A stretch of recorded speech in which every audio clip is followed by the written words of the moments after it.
Uh, what up, YouTube Live? How's it going, everybody? Today is Wednesday. Let me guess the calendar here. January 23rd, 2019. Alrighty. How's it going, everybody? Um, this evening, I will be heading out to Los Angeles again to attend the press screening of the Lego Movie 2. And stay tuned for my review of that movie once the embargo lifts this Saturday. By the way, there is an advanced screening of the Lego Movie 2 in theaters everywhere starting this Saturday evening. So make sure you purchase your tickets for that. But I will be posting my review of the Lego Movie 2 Saturday in the daytime this Saturday. So stay tuned. This week is also Sundance, even though I'm not in Utah covering Sundance. I'll be sharing with you the news and everything that happens at that event as they hit the wire or as they hit the web. Um, so you can have that to anticipate as well. But today, there's a bunch of casting info and studio announcing this project and that project. Nothing too unusual. Let me fix my mic here. Excuse me. Okay. But the following is pretty much the big news that takes up the oxygen or takes up the space, or at least up until this hour, since earlier this morning, and that is this latest expose article by the magazine or the website The Atlantic, and the topic is Bryan Singer. And this expose pretty much reveals four more sexual abuse allegations against one of the most successful Hollywood filmmakers of our time. Uh, I'm not praising him by saying that. I'm just stating the fact. His movies, Bryan Singer's movies, have been pretty commercially successful. They've made billions of dollars total, right? If you're thinking about X-Men movies, counting in Superman Returns, Jack the Giant Slayer, he makes blockbuster movies. And one of the early movies that he made, The Usual Suspect, actually won Oscars for screenplay and for supporting actor Kevin Spacey, whom you know is himself problematic as well. All right, so I want to discuss this. I want to break it down for you. There's a lot to unpack here. Um, this might take a bit or a while because I will be also giving you some excerpts from the article itself. By the way, it's written by journalists Alex French and Maximilian Potter. So Alex French and Maximilian Potter wrote this expose, and it's titled "Nobody is Going to Believe You." Wow, damn, that is some. And if you're wondering, that is a quote that one of the accusers heard Bryan Singer said to him. Nobody is going to believe you. So the article is using Bryan Singer's word against him, technically. Um, okay, before we break it down in details here, I just want to say that it's still trending on Twitter as of this point, and some of the reactions out there, I noticed some of them say, "This is not news. This has not been news. Everybody knows about this. Everybody knows this about Bryan Singer. How is this anything shocking?" Um, and they have a point. For some time now, for years now, there have been rumors about Bryan Singer, his orgy parties with underage boys, what have you, and that have been the talk of the town. Just like the whole thing with R. Kelly and underage girls had been the talk of the town until the evidence actually showed up with that video of the PP tape and stuff like that, and now with the surviving R. Kelly documentary. Um, so yeah, this is not news, but I did not know all the details until right now, until I read the Atlantic's article, and I've read it. Like, it's very lengthy, it's very long. I provide the link to the entire Atlantic's article right here down underneath this video in the description box. So if you want to read the whole thing in its entirety, it's over there. And yeah, it's pretty long, but it gets graphic. It gets into the nitty gritty nooks and cranny, every inch of it. And so, just a heads up, the article and this video might contain stuff or subject matter or words or language that may be uncomfortable for you to it may be uncomfortable for you. You may find it some people are feeling squeamish. Some people can feel squeamish about these kinds of stuff. So if you are that kind of people, just a heads up. We're gonna break it down here. So I did not know the details until I read this Atlantic article, and I was like, "Whoa, okay, that just." Many other people in the business, because I kind of work in Hollywood too, but many people in the business, my fellow critics or press, they might know more than I do, having been in this world longer than I have.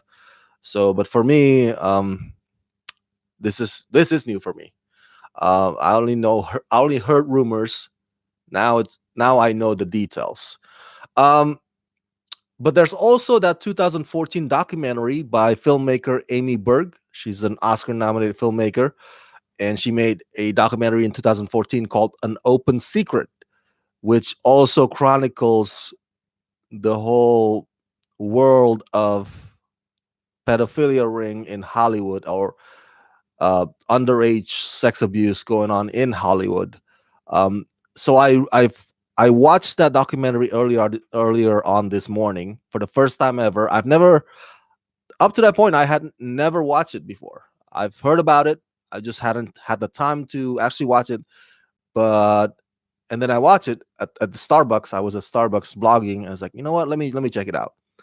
And boy, that documentary is also uncomfortable to watch, but it really hits it right at the core. And it also mentions the name Bryan Singer and many of the other names that also show up in this Atlantic article. Um, Pretty damning. But that was 2014, and now it's 2019. Uh, Still, there's no accountability yet. On the part of Bryan Singer, nothing's happening yet. No charges, no convictions. So, but before we get to that, basically the article, I want to break it down to you. So if you are, if you don't have time to read the whole thing in its entirety, I get it. It's very lengthy. I get it. You're busy. You have work, and totally understand. But these are four new sexual abuse allegations. Bryan Singer had been, or there were a few people before, I should say, in the past that had filed lawsuit against him. One of them is Michael Egan, and the other one is, let me get the name correctly here. I don't want to butcher his name incorrectly. Cesar Sanchez Guzman. That was in 2017, right during the time when Bryan Singer got fired from Bohemian Rhapsody. Um, but these are four new allegations that emerge. One of them actually used his real name. So kudos, man. Usually survivors don't want to use their real names. They want to be, remain anonymous, which is totally understandable.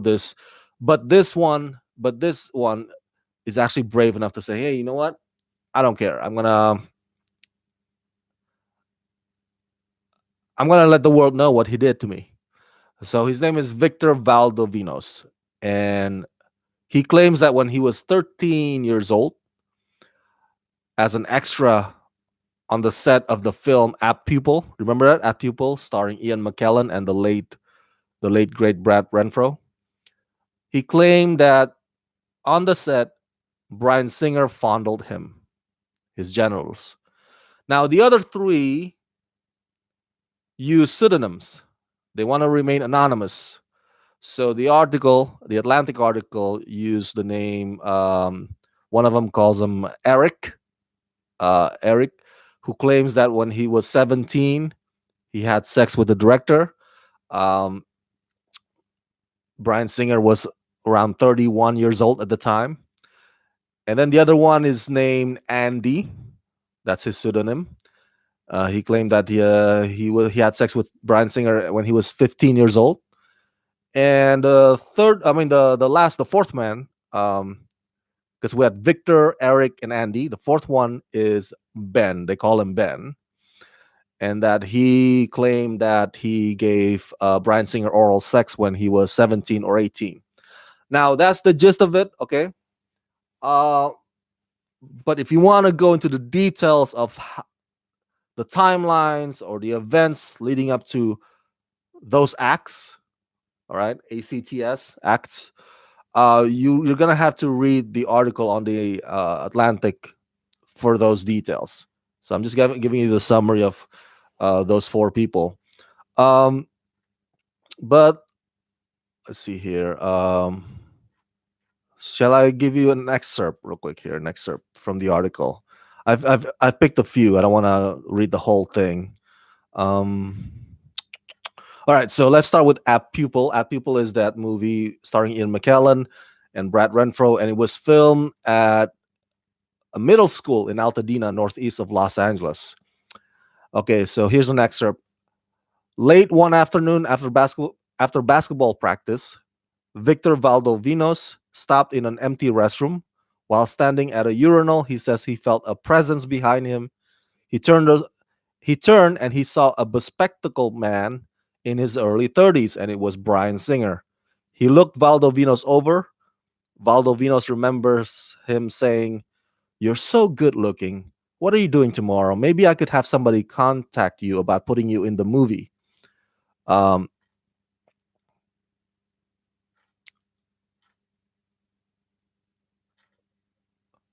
okay. By Valdovinos' account, his experience on the App Pupil set was far more upsetting.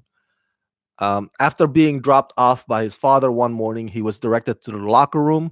Shooting was about to begin. He remembered that the locker room had been divided. A crew member gave him a towel and told him to disrobe completely and wrap the towel around his waist. He was 13 years old at the time. Um, and Valdovinos gestures to suggest the space. They're doing stuff over there, and I was back here in the towel with no shirt and no clothes on. Eventually, he says, Singer came back and made small talk. How are you doing? Do you need anything? Every time he had a chance, 3 times, he would go back there. He would always touch my chest. Finally, according to Valdovino, Singer reached through the towel flaps and grabbed my genitals and started masturbating it. The director also rubbed his front part of on me. He did it with he did it all with a smile. Valdovino says that Singer told him, "You are so good looking. I really want to work with you. I have a nice Ferrari. I'm going to take care of you." Um, and if you read this article, every time they detail what happened to these four accusers, there's always a bracket at the end of each explanation or description. There's a bracket that says, "We contacted 3 other sources that confirm, yes, Bryan Singer did drive a Ferrari at the time," or yes, um, the accuser's description of the house or that party that evening was accurate. So if you're wondering if this if you're wondering if there's a some kind of a journalistic malpractice going on, or if these journalists were doing it out of spite, they have an agenda. It doesn't come across that like that to me, because it seems like, this is what happened, and then the bracket, we've confirmed the sources, the other 3 sources either confirm or deny. It's like that. Either they back what the accusers say or they don't.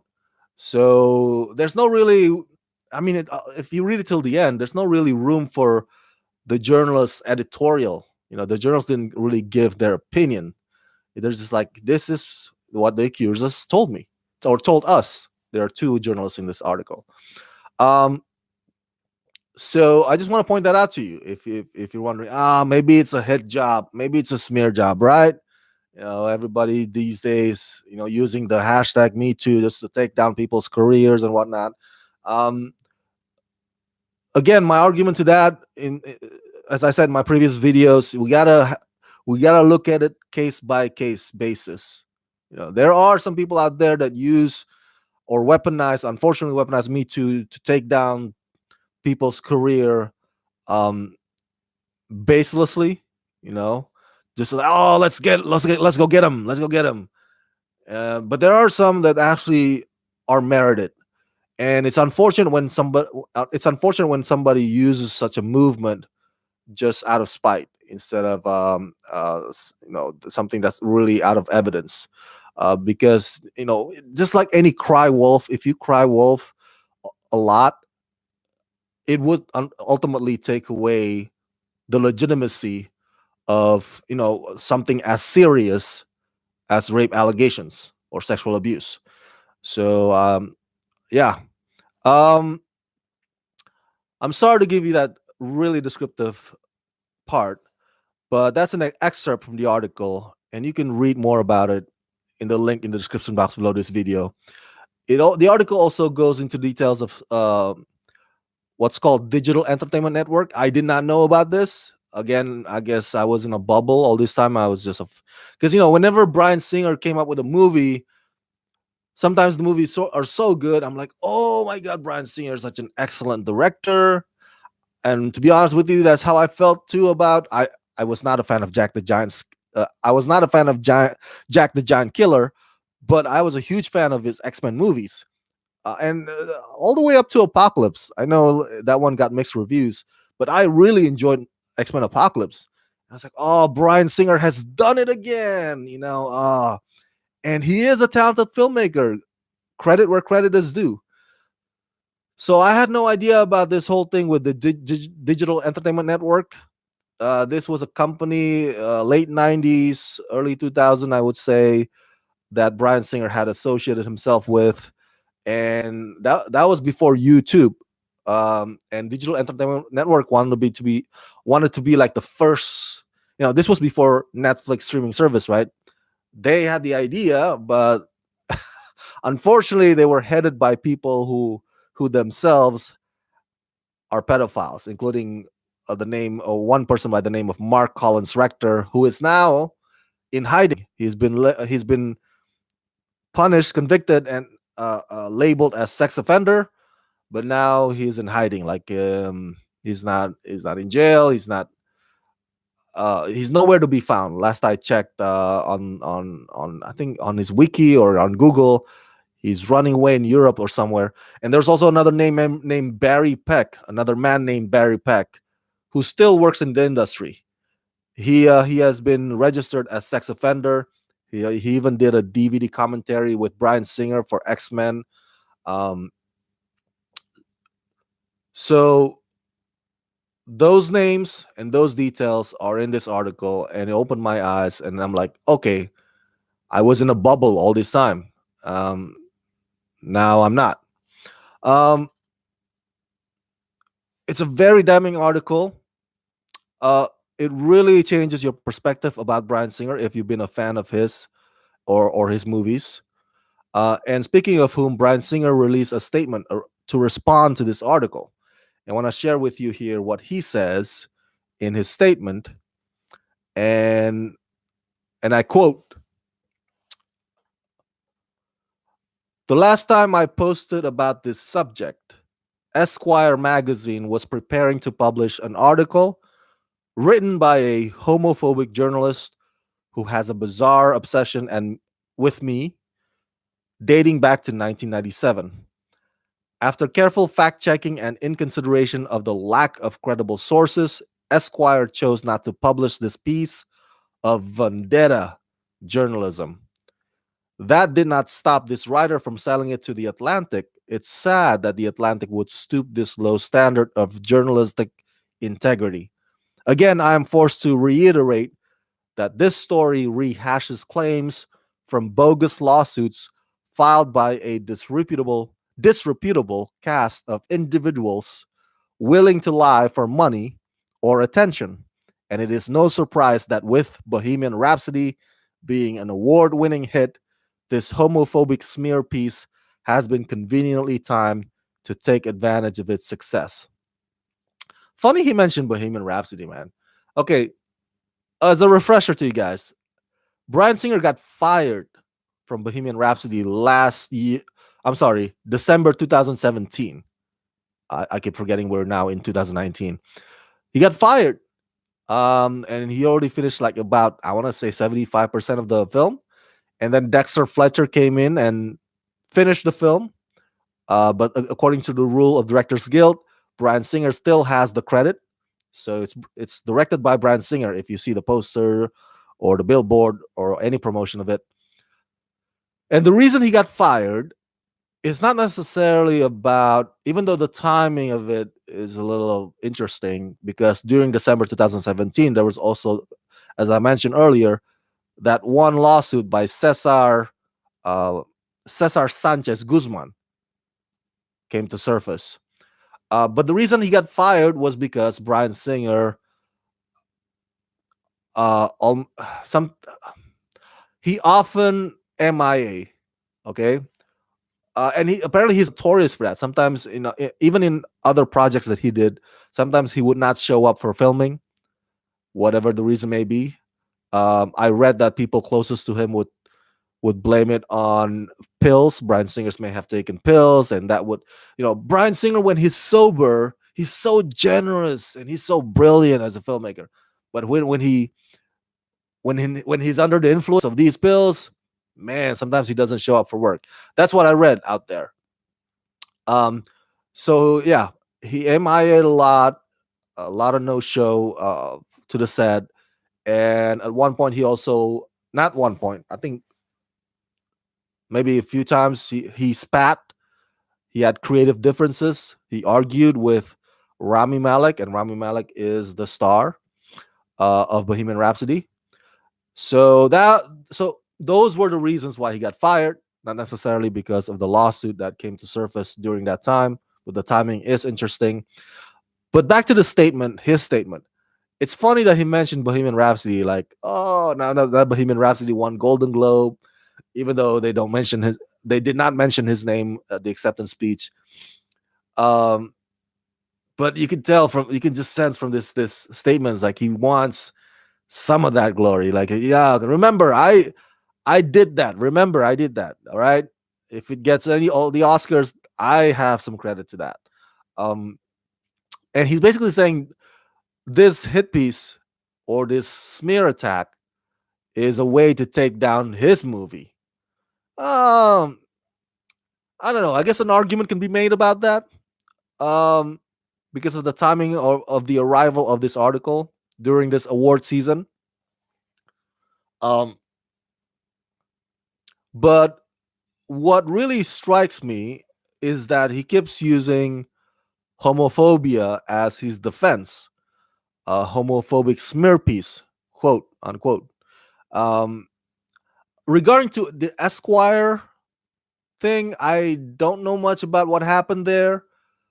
People say online that Esquire tried to bury it, just like NBC buried Ronan Farrow's Harvey Weinstein article before Ronan Farrow ultimately published it on New Yorker. I don't know if that's the case. Um, so we're not gonna get into the reason why Esquire did not choose to publish the expose about Bryan Singer. We're just gonna have this Atlantic as our go-to. But it's interesting how Bryan Singer uses homophobia as his defense. And I tweeted this on Twitter how um, the article has nothing to do with homophobia. If you read the entire article or expose on the Atlantic, again, the link is in the description box below this video. Read it entirely. It has nothing to do with homophobia. It chronicles basically what happened. through the perspective of these four accusers. Again, as I mentioned earlier, I don't even, when I read it, I didn't even see any editorial or commentary from the perspective of the journalists. I was like scrolling down until the end. Maybe there's some, you know, things or words that the journalists try to convey. It's like, no, it's not an editorial piece. It's so if somebody wants to cry wolf about journalistic malpractice, they're free to do so, but I don't see it. I don't see evidence of that. The article has nothing to do with homophobia. It's about pedophilia, and it seems that Bryan Singer's statement or his defense is similar to Kevin Spacey, who used the fact that he's gay via Twitter. Do you remember that? He got accused by Anthony Rapp, the actor from Star Trek Discovery. Anthony Rapp says, "Hey, Kevin Spacey molested me when I was a kid, when I was a child actor." And Kevin Spacey, oh my God, let me post it on Twitter and kind of, I don't know, apologize or defend myself. So he used that opportunity to also come out of the closet. And he got a lot of backlash from the LGBTQ community for that, um, understandably so. So again, Bryan Singer's defense or Bryan Singer's statement here, that the Atlantic article is a homophobic smear piece. His defense or his statement is similar to Kevin Spacey, who used the fact that he's gay via Twitter to deflect or to score sympathy points, as if he's the one being victimized. Um, and yeah, I'm like, Bryan, it's got nothing to do with you being gay here, and it has to do with these kids being sexually abused when they were at the age when they did not understand such relationship, or when they were at the age when they thought that, oh my God, if I hang out with these famous producers, famous celebrities, famous filmmakers, then I would get the career in Hollywood too, right? A lot of these child actors, man, they are easy praise to predators, because the carrot dangling in front of their face or in front of or over their heads is like the prospect of a future career as a big movie star. So they are easy praise, unfortunately, for predators in this business. So again, this has nothing to do with homophobia. I don't know. I don't understand a single thing about that defense by Bryan Singer. Um, Another thing also in this article, it brought. Let me read to you a few more excerpts here, because I'm curious to hear what you think of this. Some people on Twitter or online have used this as a way to demonize Queen, the band Queen, and to demonize Rami Malek. It's like, oh, how dare you for hiring Bryan Singer or working with him? Bohemian Rhapsody is a disgrace. You know, um, and I actually liked that movie. I thought that movie was such a great celebration of a beloved band. Um, but here's an excerpt. Before I give you my thought and break it down, here's an excerpt from the article uh, about the when Bryan Singer was approached to handle Bohemian Rhapsody.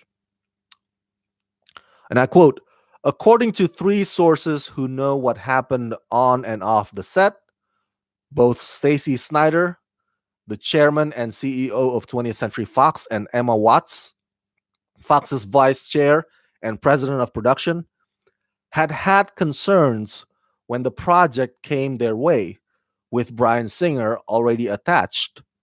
But Bryan Singer had the support of the surviving members of Queen. The choice for Fox was to do the film with him or to not do it at all. According to the three sources, it was not an easy decision. Okay, so if you don't understand, basically, Fox has this predicament or dilemma. It's like, I don't know if we want to. I don't know if we want to have Bryan Singer, so directing. I don't know. I don't know if We don't know if we want to have Bryan Singer directing this project. It's such a high, publicized. It's freaking Queen, man. Bohemian Rhapsody. Um, Bryan Singer is pretty toxic, but Bryan Singer had the support of the surviving members of Queen. That's what the article says. And the members of Queen who are actually behind this project are Roger Taylor and Brian May. John Deacon, I think, is not. Even though he's still, he's got no animosity against Brian May and Roger Taylor, but he's not actively involved anymore with Queen.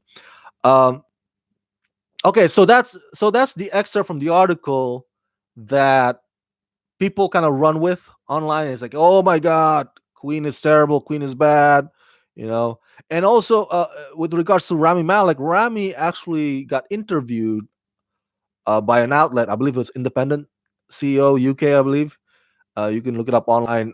And he said in that interview, "I had no idea." I'm paraphrasing here. He said, "I have no idea about his sexual abuse allegations in the past. I did not know about it. I wanted to work on this project. I wanted to, bring Freddie Mercury's legacy on the big screen. That's my priority." Now, whether or not you think that is a genuine statement by Rami Malek, if you know, oh, I really, Rama, you take Rami's word at face value. Do you really think that Rami did not know about? It's like he's in the world, he's in the business. He probably has heard more. Be that the case, man, he already went on record saying he doesn't know. And do you think the members of the Queen also know? I don't know. They till this hour, neither Brian May or Roger Taylor have released a statement saying, "Hey, we did not know. We just think that he's a great filmmaker. And that we just think that his vision it would be right for Bohemian Rhapsody." That could be the case, right? That could be their defense. But until then, we don't know. We don't know. They haven't said a single thing. But along with that, there's also another excerpt from this article that says this, and I quote: "As Bryan Singer completed Apt Pupil," remember the movie Apt Pupil starring Ian McKellen and Brad Renfro? "As Bryan Singer completed Apt Pupil, the industry's expectations were high. Stephen King, the author, novelist, Stephen King had agreed to sell the film rights for $1 in order to get the Wonderkind singer, hot off The Usual Suspects, winner of 2 Academy Awards, as the director of Apt Pupil. Many thought he might be one of the blossoming greats like his idol, Steven Spielberg," because Bryan Singer reportedly or has been known to idolize Spielberg. Of course, which other filmmaker doesn't idolize Spielberg? That goes without saying. It's like, duh. So that excerpt basically says Stephen King agreed to sell the film rights for that amount just to get Bryan Singer to handle the adaptation. Because during that time, Bryan Singer is hot off the success of The Usual Suspects, which won 2 Oscars, one of which was for Kevin Spacey. So, by that logic, right, should we also demonize Stephen King? Oh my God, Stephen King. Fuck Stephen King now. Oh, let's boycott, let's burn his books. How dare he? Queen, Bohemian Rhapsody, Stephen King. Lump them up in one group. Rami Malek 2. Pitchforks, torches, and pitchforks. So it all goes to the question, to the $1 million question. How much do they know? Do they know about Bryan Singer's, allegations against him coming into this project? Or maybe in their thought, they just love his movies, right? Like many of us do. Remember, I was in a bubble. I was like praising his X-Men Apocalypse. I just heard rumors from a distance. Oh, Bryan Singer's did this and that, but I never actually get into the details and research it. Maybe Stephen King was like, "Oh my God, The Usual Suspect was awesome. I want Bryan Singer to handle my movie." Maybe Queen is like that. Queen saw X-Men. Queen saw Valkyrie.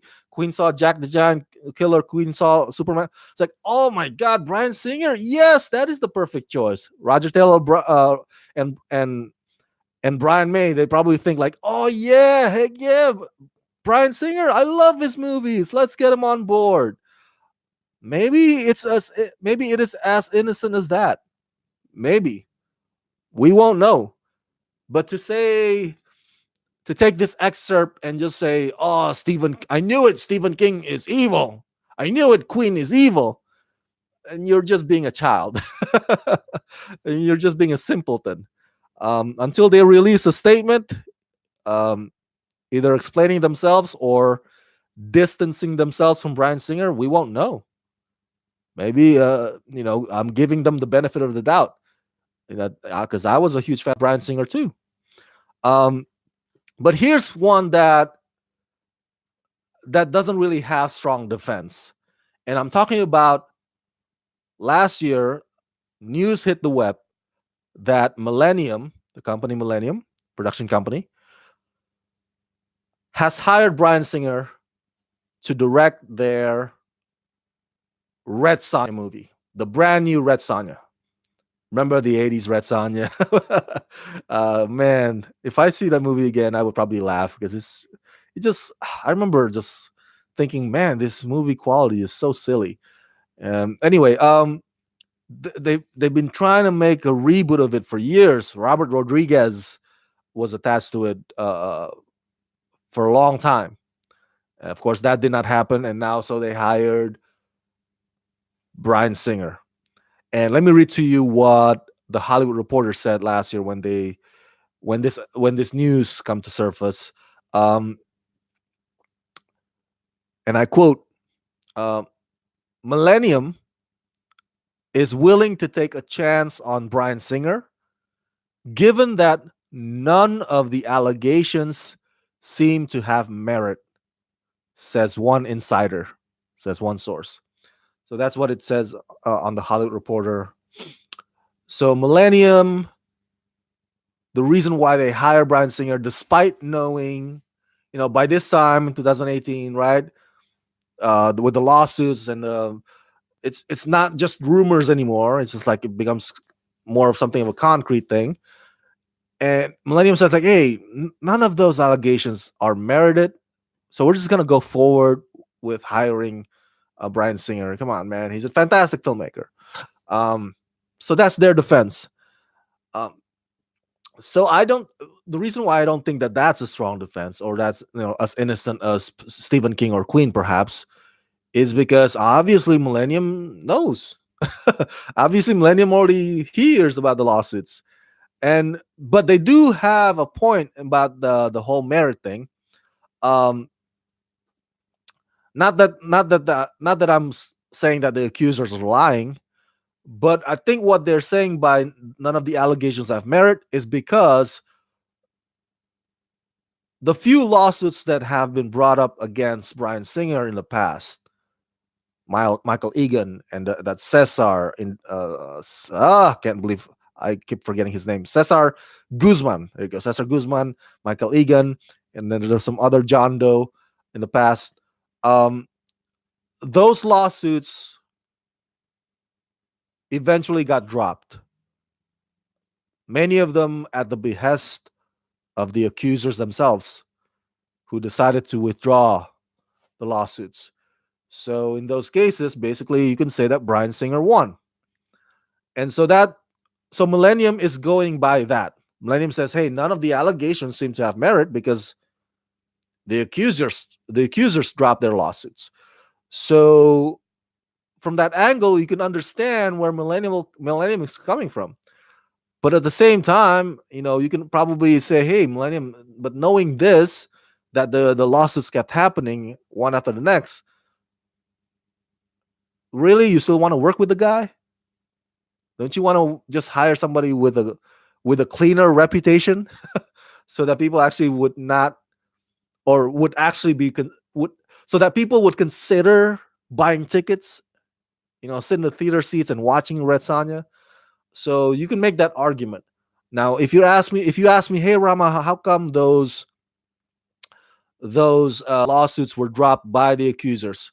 Well, I did some reading, and in a nutshell, basically, there were, at least what the report stated, there were inconsistencies. Inconsistencies. Sorry, English is my second language. Inconsistencies in some of the statements in their lawsuits against Bryan Singer.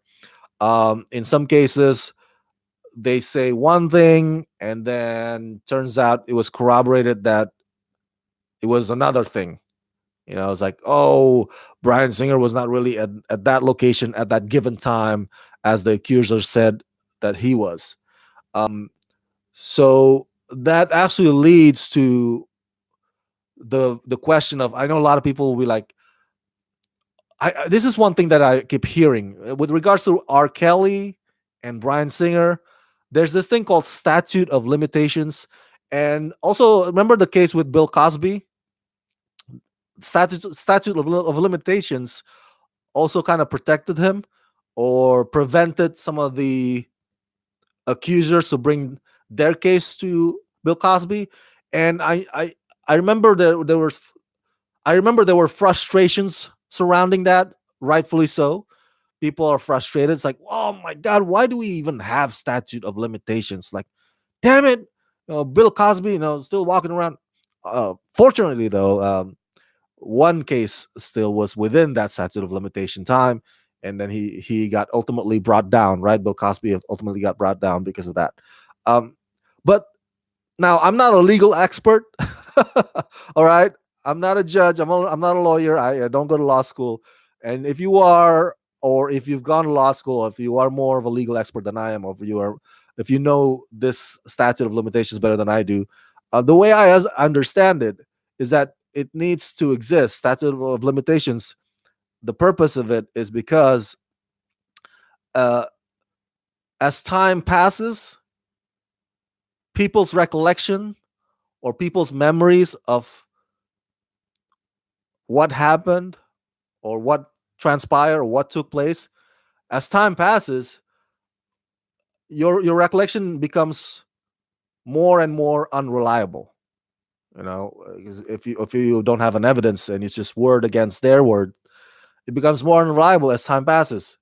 um and that's why statute of limitations exists, because you can't, after a certain number of years, if you're trying to bring the case, it would not be as strong anymore, because you may forget some details, you may fabricate some details, or you may mistake some details for some other memories that you have. Um, and we don't want to put the wrong person in jail if it is wrongfully accused. So that's why statute of limitations exists, at least to my understanding. Um, that's just how our system works. Um, and you know what? Unfortunately, that's the case with some of these lawsuits against Bryan Singer. Again, there were inconsistencies. After a while, some of the accusers like, "Oh, I saw him at that party," and turns out he was not at that party. So um, it's a tough case. It's a tough case. I would imagine so. Again, I'm not a legal expert. If you want to bring down somebody like Bryan Singer, then you're gonna have to have um, a stronger case or stronger witness within somebody reliable. If I want to say, I'm not saying that those four accusers are not reliable. Um, Somebody like the woman that brought down Bill Cosby, somebody like that. Whether or not that's gonna happen, that remains to be seen. Bryan Singer is still out there and he's still free, and he's not charged with anything. And to my understanding, he's still set to direct Red Sonja. Millennium hasn't dropped him, not even after this article surfaced. So let's finish this video by saying that. By the way, if you have some more questions, if my explanation of the article is not fully clear to you, if you want some more clarity, if you hey Rama, can you explain this part? I just read the article and this excerpt on the article just confuses me. Can you explain this part and whatnot? Share your questions in the comment section below. I'll try to answer them as best as I could, or at least find the answers for you. Um, so my last note on this is that what does this mean for Bryan Singer's movies that we love, right? Um, and I feel bad too because I guess now when Rami now that this article has arrived, because Rami Malek and producer Graham King and everybody involved with Bohemian Rhapsody, they're still out there promoting Bohemian Rhapsody, campaigning for the Oscars or the awards, and that they're gonna get questions from the press about the Atlantic article. That they're gonna keep getting questions about Bryan Singer, and I'm sure come maybe when Game of Thrones promotional tour comes around, Game of Thrones season finale, maybe Sophie Turner, who plays Sansa Stark, who plays Jean Grey in the X-Men movies, maybe she'll get questions about Bryan Singer too. So I feel kind of bad for those actors now, because I'm sure their memories of filming with Bryan Singer are fond memories. Well, with the exception of Rami Malek, but Hugh Jackman, for example, Hugh Jackman would not have the role of the lifetime that is Wolverine if not without Bryan Singer. Remember, it was Dougray Scott that was supposed to play that role, but Dougray Scott had to leave because of conflicting schedule. Bryan Singer's like, I want Hugh Jackman, and Hugh Jackman got it. And now you won't, and now you're not able to view Wolverine without seeing it as Hugh Jackman. You see Wolverine, that's Hugh Jackman Wolverine, and that's Bryan Singer, man. So yeah, I feel bad for those actors now. They might get questions about Bryan Singer from this point forward, and it's gonna be awkward for them to answer. And then also, I still stand by my opinion that this does not mean that we have to boycott Usual Suspects or boycott X-Men movies or boycott Jack the Giant Killer, whatever, right? Or Valkyrie. Um, if you love those movies, man, then hey, all the more power to you. Again, as I mentioned about the videos I've done about Kevin Spacey, I freaking love American Beauty. American Beauty is to me, one of the most deeply affecting films I've ever seen. It was like so. I know it's kind of depressing too. The movie's very heavy, but it was just so artfully done. Everything about it, from the performance, from the technical standpoint. So Kevin Spacey stars it. He won Oscar for it. So am I gonna be like, oh my god, I'm gonna burn my American Beauty Blu-ray and that's it? Probably not. I love American Beauty. So um, hey, you do you, boo. All right. To quote Anna Kasparian, I love that woman. She always says this, you do you, boo. Yes, unfortunately, folks like Bryan Singer and Kevin Spacey, they're awful as human beings, but that does not have to mean that we can't appreciate, um, I guess, the movies they left behind for us or the performances they left behind for us. Um, so if you want to boycott it, that's if you want to boycott them, that's also your freedom to do so, right? It's a free country, so you do you, boo. But if you want to keep loving it too, that's fine by me. I'm still gonna love American Beauty. I'm still gonna watch. I don't know what other Kevin Spacey movies that I love. Oh, The Usual Suspects. I'm still gonna watch them. Or Seven. Remember he showed up in Seven. Oh, Seven is fantastic. Come on, where's my fellow seven fans out there? Oh my god, one of the best thrillers of all time.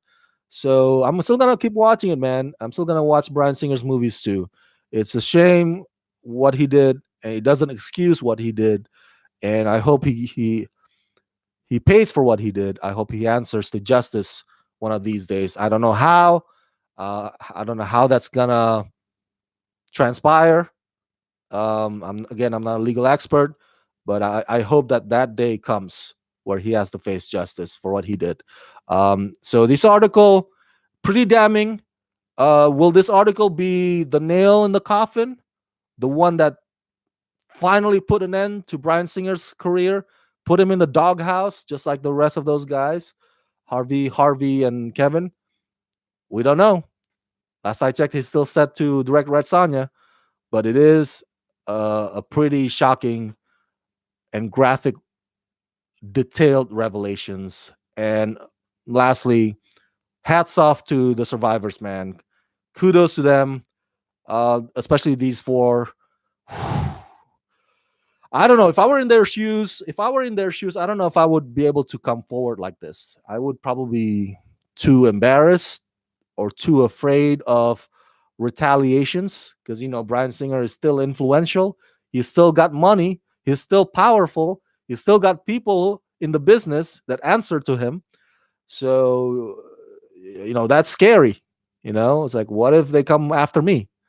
So for these four people and the other victims who come forward, hats off to you, man. Standing ovation, applause. You guys are so brave, and but my heart breaks for you guys. I know you guys will have to go through, I don't know, years of healing process probably to overcome your traumas. I would not be able to put myself in your shoes. So but you are brave and courageous for coming forward, and we'll see where it goes from here. All right, you guys, share your thoughts in the comment section below. As always, subscribe to this channel, press that like button, ring that bell, and if you want to help support this channel, please do so at patreon.com/ramascreen. That's patreon.com/ramascreen. Let's rock this.